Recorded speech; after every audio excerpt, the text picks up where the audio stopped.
Hi guys, welcome to part 3 of Season 1, Episode 17, Bad Reputation. I am sorry for cutting out early on that one. As I said, I knew something was going to happen to cut me off, and it did, and it was the arrival of pizza. So now, to maximize the usage of my time, I can continue to do these videos while eating. I am sorry if that upsets you, but you know what? I'm hungry, and I eventually have to go to sleep and wake up tomorrow for training. So, let's continue. Artie, you know how our Glee club assignment was to find a song with a bad reputation and rehabilitate it? Well, mine is going to afford me the worst reputation in this school. Rachel Berry is going to get a little down and dirty. I'm gonna stop you. You had me at 16. How can I help? Hold on to your hat, because Rachel Have me Berry at is sex going stage. to become musically promiscuous. I was like, what if I just agreed to? Usually that's Fellow sexy. Glee Clubbers, Oh, I've Kurt. called this meeting because our free-falling reps have reached terminal velocity. Kurt, why do you even care? Kurt was very obsessed with random bits of information. And once again, him and Mercedes are not wearing their cheerleading uniforms. I'm wondering if only Kurt and Mercedes wore cheerleading uniforms when they had practice.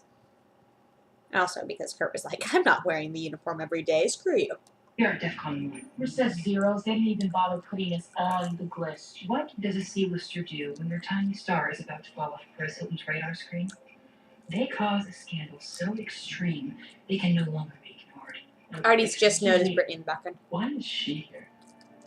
I've been here since first period. I had a cold, and I took all my antibiotics at the same time, and now I can't remember how to leave. But I also don't know why I've only made fourth in the list. I mean, out with like everyone in this school. When she says everyone, it's Brittany. She means everyone. Girls, boys, Mr. Kinney the janitor. I need to do something to get into the top 3. Okay, Brittany loves her perfect record. And before she got together with Santana, she says she's made out with every single person at the school.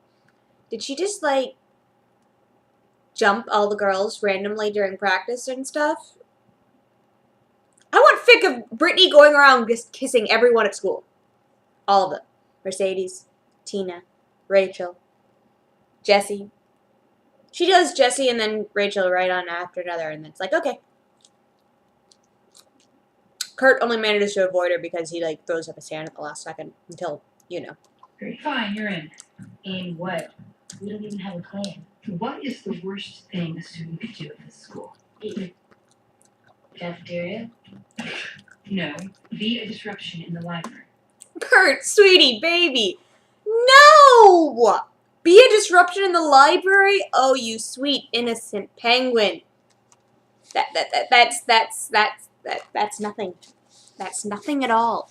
You know the worst thing that you can get caught doing in school? I'll give you 5 guesses. It usually involves public indecency and touching below the waist. Of course, Kurt doesn't think about that because Kurt's still in his romantic idealization phase where such thoughts don't taint his pure mind. Although, once again, I'm just throwing this out there because I can. No, I'm not going to throw it out there. I'm not going to do it. I'm going to be good. If only they decided that they were going to go steal some other school's mascot. Like, maybe they go to Dalton and steal a warbler. That's them getting on the list, and you know, things. La! And I'm not talking about trying to check out a reference book. I'm talking about full-on chaos, including getting our Glee on in the sex. Genius. Artie, once again, is probably thinking more sexual than How hard it is to be laughed at, particularly in slow motion. Oh, hi, You try to Jean. make it seem like nothing can touch me, but boy, Jean, I'm so sorry you ever felt that way. I'm sorry I didn't protect you more. Remember what we used to do soon? When I got sad, we had to animal stuff to get back. Because there's always someone who's got it worse than you do. Aww. I'm a little confused. I understand. You're probably wondering, what exactly does Sue Sylvester mean when she says, I'm your new therapist. Well, let me explain. As you may or may not know, I star in a little music video that's been circulating around the web. A video that has a tendency to induce cruel, slow motion laughter. No, didn't know about that. Well, this video has inspired Sue Sylvester to start giving back. I happen to have my master's in counseling, and when I heard that our school district's one and only psychologist had committed suicide, well, I decided to volunteer my service. Emma Stewart, therapist, committed suicide. Okay. And Sue has a master's in counseling. I wonder if that's legit. If Sue legitimately has a master's in counseling or any kind of counseling education, is that disturbing? It might be. Sis, when I gave you your name, Sorry. I'd really like to help. I don't know how I'm supposed to feel about this. Ella, you're crippled by mental illness. Your compulsions have estranged you from your own feelings. You nearly married a gym teacher who's more gravy than man, and you're content to be repeatedly lied to by the man you purport to love. I'm sorry. I bribed Will Schuster's landlord to slip baby monitors under his couch and under his bed. Turns out he's been having makeout sessions with the coach from Vocal Adrenaline and sleepovers with that world-class banana magnet, April Rose. Oh my god. You need to make a bold move. Technically, are you still dating? You suck. Excuse me? You take weird little strides when you walk, as if you were raised in Imperial Japan and someone found your feet. You make a Grow a pair. I'm insulting you. You refuse to stand up for yourself. You're so afraid of confrontation. You're right. If you want to get better, you need to start communicating your feelings. You need to let Will Schuster know how he's making you feel, and in a public setting, so he can't escape, and he won't manipulate you. Trust me. You need to let him have it. Do you know that when we dated, the rest of the school gave us a nickname? Puckleberry. That's humiliating. The fact is that Slummy. Okay. Puck is wearing a Phantom of the Night Opera mask. Is there a reason for this? I have no idea. I wonder if it's the same mask Kurt wears in season 3. Who knows? It with me actually improved your reputation. It gave you a sense of. And she's got a wicked poster in the Rock of Ages. Do you want to date again? I was wondering why you invited me here. As you know, I'm taken, but I can be of some assistance. Help me with my song for Glee Club. I might be the last chance you have to salvage what's left of your reputation and stay in Glee. Besides, you need a song that's going to help you to express your inner pain.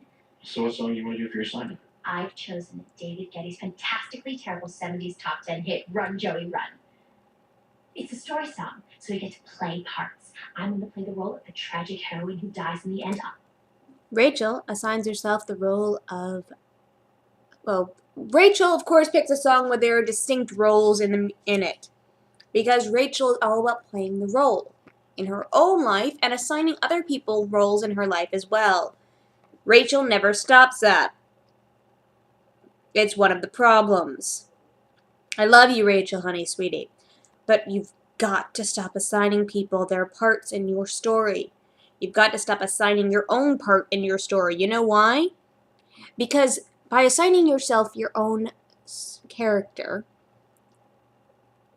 you... Well, okay, we'll not even go to that because that's totally different. But assigning other people roles in your life, not accepting their roles in your life, but assigning them roles in your life, you know what you're doing? You're destroying any part of them being part of your life long term. Because once they don't fulfill the role that you've cast them in, either you get rid of them or they get rid of themselves because they can't be that role for you. Sorry, Rachel. Nicole Kidman in Moulin Rouge, and you could be the hunky heroic male lead. Do I Mulan get to Rouge. kill you? Actually, my dad shoots me with a shotgun. Parks like, do I get to kill You you? think I made that list? Honestly.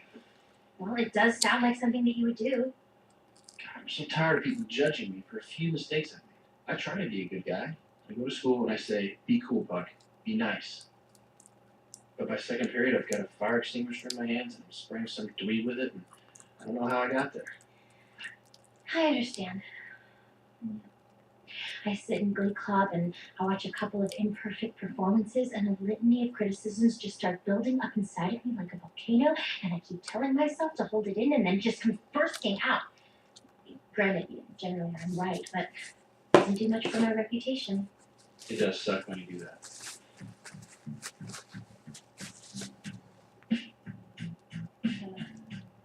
How do you think we can get people to see us differently?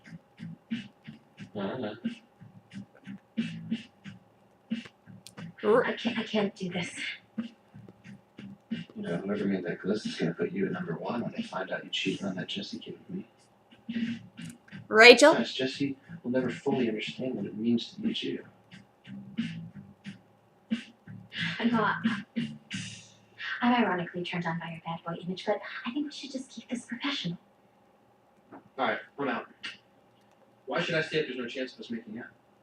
Noah, please come She's and the only one who sit calls down me and Noah. work on the project. Okay? It'll help us both. I promise. Oh, Puck. So concerned with your own reputation. Okay, let's go to part 3. No, this is part 3. Let's go to part 4.